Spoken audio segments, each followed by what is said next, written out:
Hello everyone, Loremaster of Sotek here with your late update on Creative Assembly news. So last week was Iceland week. This week is Dechala week. So we're getting all the information about Dechala and all of her new units and everything, and they put out this article, and I'm going to go ahead and go over it. We're of course in that phase where I have access to the DLC and am actively playing it if you come and join me on streams. I've done 2 streams so far where I've mostly just gone over the units in like battle stuff, but there will be we'll start having free LC campaign stuff coming out this upcoming Saturday, and then I think a weekish later is when we start showing off DLC campaign, and then a weekish later is basically December 4th. So we're getting close. We're getting real close, but let's go ahead and jump into this article and just go through it. So, welcome, Thralls! Today we're diving into the world of merciless mini-armed champion of Slaanesh, Dechala the Denied One. Demonic in form, if not in essence, she's not a demon, just to be clear. Dechala stalks the world, a living embodiment of the Prince of Pleasure's aspects of decadence and cruelty. Head of the infamous Chaos Warband known as the Tormentor, she roams far and wide, mesmerizing everyone she subjugates and rendering them into mindless thralls to serve her every whim. When their lives are all spent in her service, the Warband moves on to the next enthralling conquest. In battle, Dechala is a blur of blades, moving in and striking with grace, fury, and frightening speed. She has her own unique skill line, which unlocks a series of abilities in combat, enhancing the capabilities of herself and her followers throughout the battle. Her presence in the battlefield inspires her forces as they take the initiative and tear into enemy lines. So if you enjoy swift, punchy first strike armies, the campaigns which alternate between fast and brutal land grabs followed by periods of development, you'll find much to love about Dechala. Very true words. Campaign mechanics. Dekhala's campaign focuses on subjugating the populations of captured settlements, binding them to her will as thralls who fuel her war efforts and sustain her growing dominion.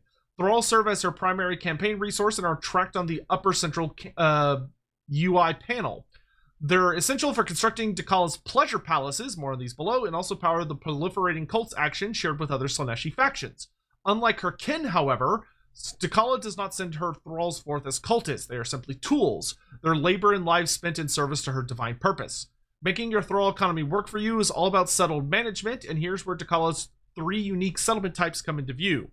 Yeah, so as you can see on here, Dechala basically she has some similar vibes to the Chaos Dwarfs, where the Chaos Dwarfs are able to make 3 kinds of settlements, like the big capital cities, the outposts, which are more about like your hobgoblin stuff, and then your factories where you're able to do like all the mining and converting your various resources into weapons and stuff. Dechala has a similar-ish concept, except for she does not have as many like diverse resources, but instead has a different system.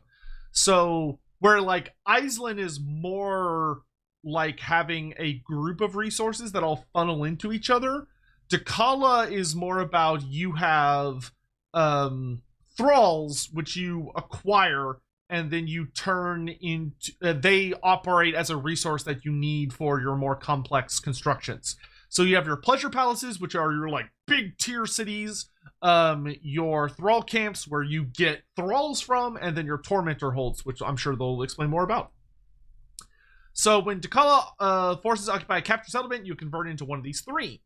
The first is a thrall camp. This forms the basis of your thrall economy as it feeds a number of thralls each turn into the global pool, which can then be spent on achieving Dekhala's various aims. The thrall camp buildings perform several functions, chiefly converting more and more thralls into your global pool, but also improving growth and replenishment, as well as generating gold, which is still a requirement for unit recruitment and upkeep. A thrall camp contains a finite thrall population, however, and when the population dries up, the buildings in the settlement see a significant drop in productivity. Funds getting low, need more thralls, better go conquer more settlements. So you can see here, you have like the number here, which is like how many thralls are in a settlement. So this settlement has 1,000 thralls in it that you can kind of pull out. So it's kind of imagine if like for the Chaos Dwarf system, if Chaos Dwarfs could, when they were mining resources, so like when you're producing raw resources through a mine, if the mine had like a certain amount of raw resources, and once it's out, it's out. So it no longer is able to produce that resource, and any of the buildings in it that were like getting triggers, like, oh, you get this goodie based on how many resources per turn you're extracting, obviously those buildings will lose their more effective traits because there's no more thralls to be produced. The second settlement type is a Tormentor's Hold. These are military centers dedicated to recruitment, provincial defense, and the spread of corruption.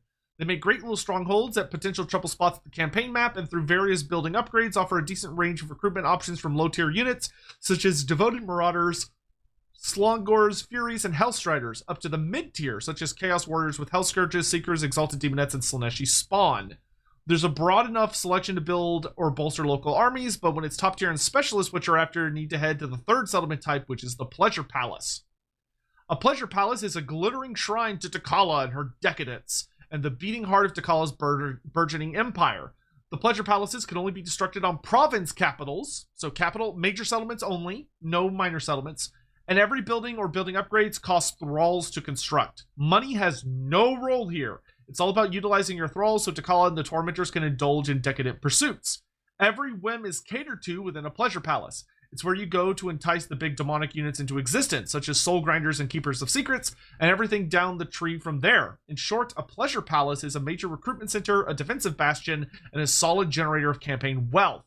Plus, a Pleasure Palace doesn't rely on a finite regional thrall populations to function, so it won't suffer the inevitable productivity decline that the thrall camp does. When you have 2 or 3 upgraded Pleasure Palaces in place, you'll find the income they bring mitigates the loss from declining thrall camps somewhat, which helps ensure you against bankruptcy.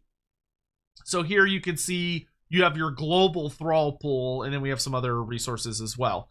But the global thrall pool is the really important thing, because that's what you're going to be using to build up your Pleasure Palaces, which are really, really important. Decadence. Nearly every building in the Pleasure Palace adds to Decala's Decadence rating, which, like Thralls, is tacked onto the upper central UI panel. So this little, I think it's this thing is Decadence, or I can't remember which of these, but one of these is Decadence. As her Decadence rises, she can choose to spend it on Tormentor's tributes, and yes, yeah, that is the Decadence, yeah, because you can see how you can spend it here. And these fall into 2 categories, Marks of Vindictiveness and Tormentor's Tributes. So here you can see you can use Decadence to do all sorts of different crazy stuff. Marks of Vindictiveness are inexpensive one-shot buffs which can be applied to your units in the pre-battle panel. Each mark can be permanently upgraded for greater efficacy, and each purchase buys you a bundle of 3. They're a great way to bolstering individual units to outperform their vanilla capabilities, and as they're so cheap, you can amass quite a number in a relatively short space of time once you have your first Pleasure Palace up and generating Decadence. Tormentor's Tributes come in 2 forms, Opulent Gifts and Exquisite Spoils. Opulent Gifts are unique enchanted items that could be given to your lords and heroes, such as the Gift of Adoration, which buffs all friendly units within 55 meters of the bearer with bonus melee and speed buffs. Exquisite Spoils are the most expensive of the Tormentor's Tributes, and with good reason. The 6 available bring powerful global enhancements related to specific building chains in your Pleasure Palaces. For instance, Sparring Aspirants increases your global recruitment capacity by 2, while Vanity Mirrors benefit Dechala directly, granting her a ward save, reducing all attrition-based casualties in her army by 33%, and buffing her with a hefty 25% boost to her XP gain. Which brings us on to our next topic, Dechala herself. So yeah, Dechala has a lot going on. Sea Lord Island has a lot going on. Dechala has a lot going on. So this panel, the Marks of Vindictiveness, you can kind of think of them like Mother Ostankia's curses or her hexes. So if you play a Mother Ostankia campaign, she has buffs and debuffs that she's able to use, which the buffs go on her units and then the debuffs go on the enemy units. Dechala only has buffs, but what's unique about Dechala is you can see here is these little globes is that you can pay extra to upgrade what the marks do up to 2 additional times. So you have like your basic tier 0 mark, you can upgrade it for a tier 2 mark, and then you can upgrade it again for a tier 3 mark.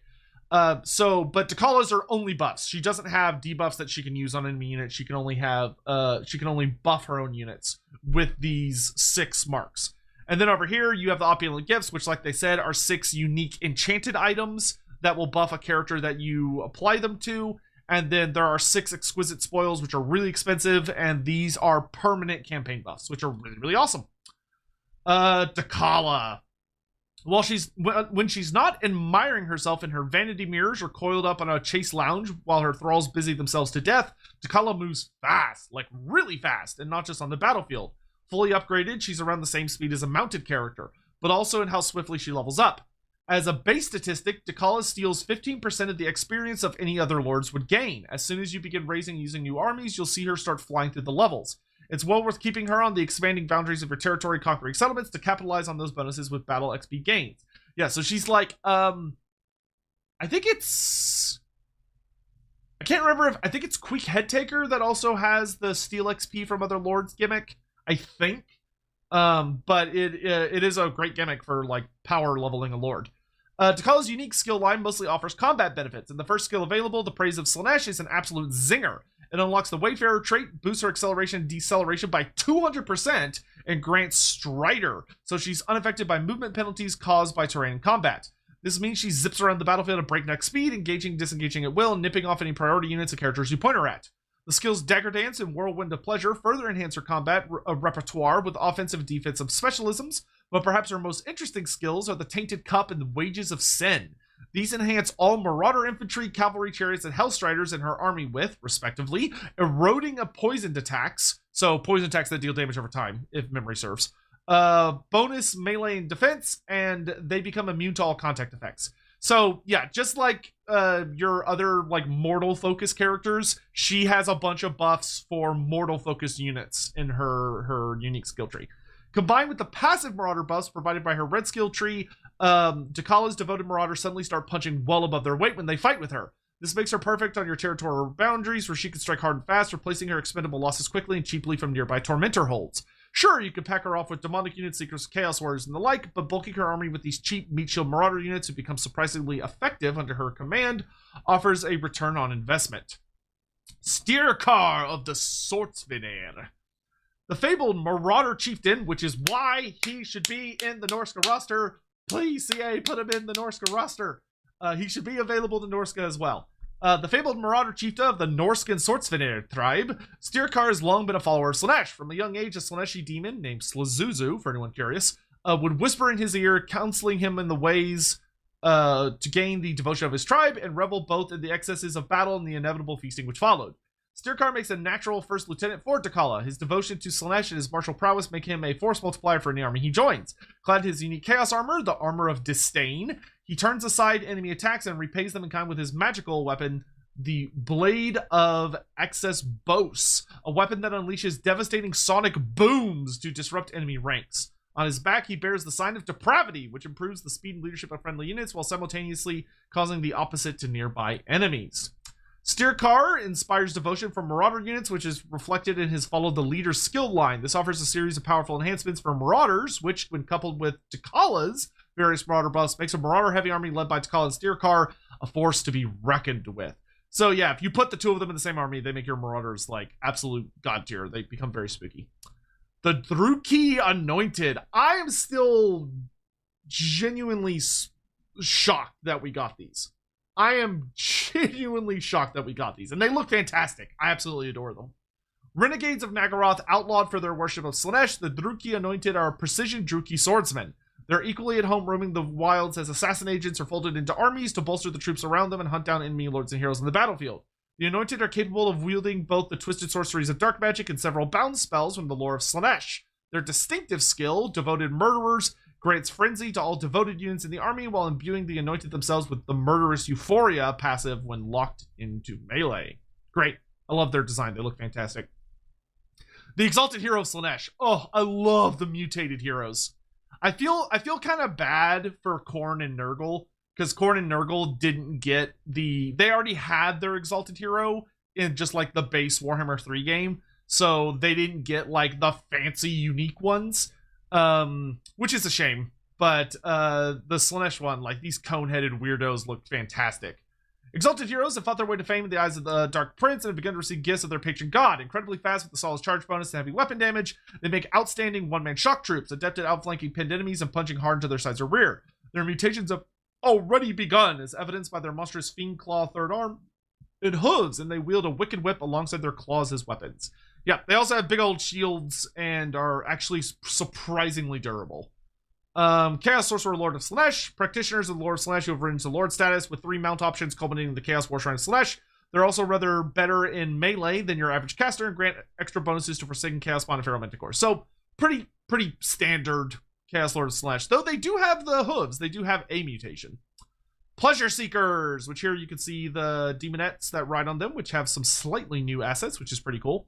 Lightning fast melee cavalry with poisonous magical attacks. Pleasure Seekers are a top tier demonette unit, mounted atop sinuous demonic steeds. With a strong charge bonus but relatively low armor, they're best used in cycle charges where they can deal their damage, inflict their poison, withdraw out of reach. Yep, they're very tanky and very fast. Devotees of Slaanesh. Forming the ranks of the Tormentors are the Devotees of Slaanesh, solid all-round Druki melee infantry with decent armor and capable melee characteristics. They mark a good step up from Marauders in the early game to become your standard line troops, and they can be recruited as ranged units armed with crossbows. The Druki anointed skill Devoted Murderers grants Frenzy to them, yep, which is another nice synergy. The Champions of Slaanesh. Clad in dense chaos armor and wielding a sword in each of their 4 hands, the Champions of Slaanesh unit exult in the mutations granted to them by the Dark Prince, their bodies twisted into snake-like forms reminiscent of Dechala. They have the armed and dangerous trait on account of their 4 arms, which grants them a faster attack rate, higher melee defense, and missile block chance. They also deal armor-piercing damage, which makes them outstanding can openers. Yeah, they are terrifying. I imagine you can already find some really good battles on channels like Inticities or Dov Plays and stuff, where you can see them absolutely going to town on people. Slongors, beastmen who have fallen to the lore of Slaanesh are chosen by the Dark Prince for service. Slongors are bestial anti-infantry, excelling in vanguard deployment, rapid movement, and striking from unexpected angles to ambush their foes. They can only be recruited from Tormentors' holds and make useful skirmishers or battlefield ambushers, as they benefit from vanguard deployment and faster movement speed than their Marauder compatriots. Yep, and more importantly, I get them in my beastmen armies. Speaking of the devil, the Praeton. A monstrous winged beast of chaos, the Praeton brings a heavy support element to Decala's armies and a particularly nasty attitude. Its self-loathing and all-consuming hatred makes it a perfect fit in the armies of the God of Excess. Along with high weapon strength and the ability to fly, the Praeton has several malicious tricks up its filth-encrusted sleeves. Wounds and all-consuming hatred, which reflects damage back at the Praeton's attackers, while also lowering its own melee defense. Yep, so that is the last article before Sale of the Faithless, which will be next week, which is really, really exciting. So we have that. Then if I pull up their little page here, we also have her start position, which you can see is right here on the borders of Koresh. So in the hinterlands of Koresh, she's running that port right there, starting next to a bunch of green skins, which is going to be really exciting. And then, of course, we have her little, loud. We have her starting movie, which if I post here, and then we drag over here, and we go all the way full. So here we can see her little movie, which is great, of her just absolutely brutally massacring a bunch of Cathayans. I can tell. I love how you can tell her jaw can kind of like unhinge. She looks so good. So you can see she starts with 2 of each of the different mutated Marauders. I forget what they're called. The Marauder, Exalted Marauder, something like that. I don't remember what they're called. But the Slaanesh Marauders with the mutations. So she gets 2 of the 2 of the sword ones, 2 of the spear ones. She starts with 2 devotees of Slaanesh with crossbows. So the first and only Slaanesh Legendary Lord that starts with shooting attacks, which is pretty nasty. And she also starts with the unit of Champions of Slaanesh alongside herself. Then for her effects, she has access to the Tormentor's Tribute, which we saw earlier. She can corrupt enemy units before battle, which weakens them. So she does not have access to the seduction mechanic. So where Nakari has the ability to seduce you, so he like steals a unit from you, Dechala instead corrupts units, which debuffs them. Something like that. Character experience for all characters is improved by 40%, which is nuts. She also gets 10% physical resistance for all Marauder units, faction-wide, and 15% reduced upkeep for devoted Marauders. That's what it is. For devoted Marauder units faction-wide as well, which the devoted Marauders are the ones with the mutations. For her personal effects, she steals 15% of experience owned by other lords, which they're already getting a bonus 40%, so she gains a fuck ton of experience. She also has +1 extra weapon slots, so Dechala can wield 2 magic weapons instead of just 1, which is absolutely crazy. So she can have the Sword of Cain and some other blue or purple weapon. So she can be absolutely bonkers. Or, you know what? If you could get, like, the Doomsinger, and I can't remember what the other one's called. The Doomsinger and the other elven weapon that, like, combos with it, she can wield both of them, which is absolutely terrifying. Also, she has a 50% additional chance of stealing magic items after a battle, which is great. And then last but certainly not least, because she is your mortal representative, she gets plus 10% weapon strength for all non-demonic units in her army. And that is Dechala so far. I'm really, really excited for when we can show you guys just everything. It's going to be a really good time. I'm feeling really optimistic, and I hope they can really just stick the landing on this DLC, because God knows the community needs it. So thank you all for watching. Do let me know what you're thinking of Dechala so far, and what you're most excited to see coming up in the future. Take care. Have a lovely Tuesday, and I will see you all next time.